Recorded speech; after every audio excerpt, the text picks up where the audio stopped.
Hello दोस्तों, प्रश्नावली 12.2 का प्रश्न संख्या 9 से पूछा गया था। कहा गया था कि सर ये बहुत मुश्किल हो रहा है, बता दीजिए।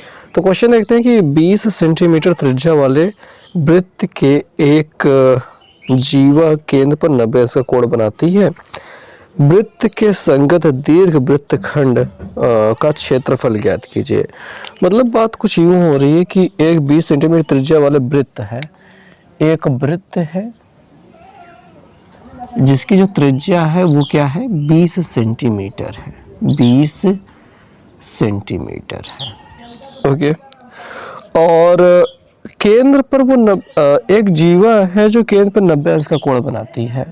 अब 90 अंश का कोण बनाने के लिए कुछ इस प्रकार से होना चाहिए भैया, ये 90 अंश का कोण बन रहा है और जीवा ये होनी चाहिए।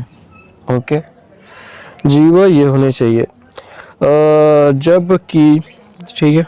और वृत्त के संगत दीर्घ वृत्तखंड का क्षेत्रफल ज्ञात कीजिए। दीर्घ वृत्तखंड मतलब ये वाला पूरा ऊपर वाला एरिया हम कह सकते हैं, इसकी बात की जा रही है। ये वाला पार्ट पूरा यही कहलाएगा संगत दीर्घ वृत्तखंड, पूरा का पूरा पार्ट ये दीर्घ वृत्तखंड कहलाएगा। हमें इसका क्षेत्रफल ज्ञात करना है। इसका क्षेत्रफल ज्ञात करने के लिए हमें इस छोटे वाले क्षेत्रफल को वृत्त के क्षेत्रफल में से घटाना होगा। तो इस लघु वृत्तखंड का क्षेत्रफल पहले ज्ञात करना होगा हमें। तो लघु वृत्तखंड का क्षेत्रफल ज्ञात करने के लिए हमें चाहिए कि इस वृत्तखंड का क्षेत्रफल मतलब त्रिज्य खंड का क्षेत्रफल माइनस वृत्त का क्षेत्रफल, ठीक है, और त्रिभुज का क्षेत्रफल। तो भैया यहाँ पे क्या क्या दिया गया है, हमें दिया गया है वृत्त की त्रिज्या, वृत्त की त्रिज्या दी गई है जो कि है, हम r बराबर ले लेते हैं, r बराबर 20 सेंटीमीटर। कोण कितना दिया गया है, कोण क्या है, थीटा बराबर कह सकते हैं 90 अंश, ठीक है, 90 अंश समकोण बनाता है, कोण 90 अंश बन रहा है। अब अगर इस त्रिज्य खंड का क्षेत्रफल निकालने की बात करें तो पहले नाम लिख लेते हैं, ए यहाँ पे बी रख लेते हैं। तो लघु वृत्त त्रिज्य खंड, ठीक है, पहले लघु त्रिज्य खंड का क्षेत्रफल निकालना चाहते हैं हम, क्षेत्रफल।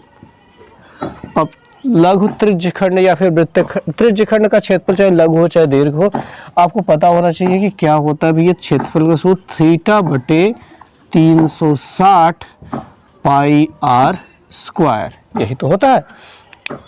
यहाँ पे कोण कितना बन रहा है, 90 अंश बन रहा है, 360 नीचे लिखेंगे और पाई का मान 3.414 लेने को कह रहा था, वो तो हम बाद में लेंगे, ठीक है, वो भी रहने देते हैं। और पाई आर का मान रख देते हैं 20, गुणते 20 हो जाएगा यहाँ पे।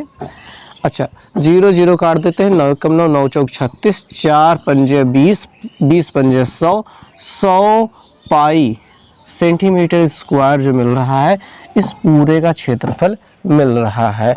लेकिन हमें चाहिए क्या, इसका क्षेत्रफल, इस वाले पार्ट का क्षेत्रफल। तो हम कहेंगे कि लघु वृत्तखंड का क्षेत्रफल, लघु वृत्तखंड का क्षेत्रफल, ये कैसे मिलेगा, ये मिलेगा त्रिज्य खंड का क्षेत्रफल, त्रिज्य खंड का क्षेत्रफल माइनस त्रिभुज का क्षेत्रफल, त्रिभुज का क्षेत्रफल। और ये त्रिभुज कैसा है, एक समकोण त्रिभुज है, आधार गुणते ऊंचाई लगा देंगे, ये आधार 20 लेंगे, ऊंचाई 20 लेंगे।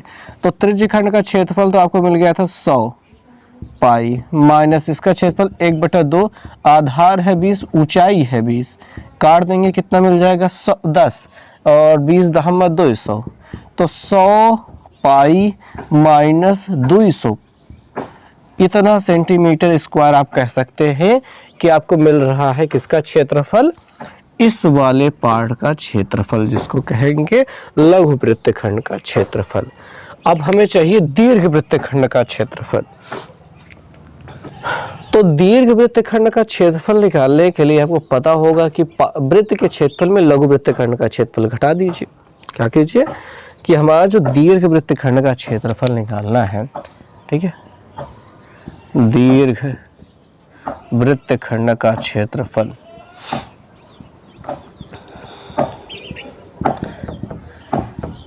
इसके बराबर होगा वृत्त का क्षेत्रफल, वृत्त का क्षेत्रफल माइनस लघु वृत्तखंड का क्षेत्रफल, लघु वृत्तखंड का क्षेत्रफल। यही कर दिया जाएगा। वृत्त का क्षेत्रफल हो जाएगा पाई आर स्क्वायर, लघु वृत्तखंड का क्षेत्रफल ये मिल रहा है कितना, 100 पाई माइनस 200 पाई है। ऐसा डिब्बे में बंद करके रखेंगे। अब क्या करेंगे, यहाँ पे पहले आर की वैल्यू रखने हैं। यहाँ पे कर लेते हैं इसको, पाई पाई रहने दीजिए, आर का मान 20 रख दीजिए, 20 का स्क्वायर हो जा रहा है, माइनस से अंदर गुणा करा दीजिए, ये 100 पाई मिल रहा है, इसमें माइनस माइनस प्लस 200 हो जा रहा है। 20 विषय में 400 होता है, 400 पाई में से ये 100 पाई घटाना है और ये प्लस 200 है, तो इसमें से इसको घटा देंगे, 300 पाई हो जाएगा और प्लस हो जाएगा 200।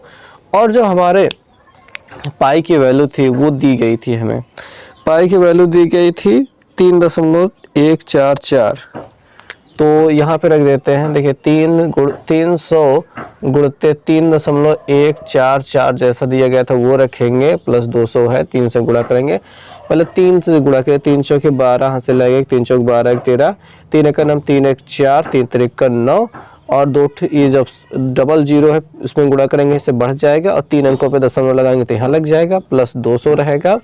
200 जो इसमें जोड़ेंगे तो 900 और 200 जुड़ करके हो जाएगा 9 2 1100, 4 3.2 सेंटीमीटर स्क्वायर। बस यही इसका उत्तर आएगा। सो उम्मीद है आपको समझ में आया होगा।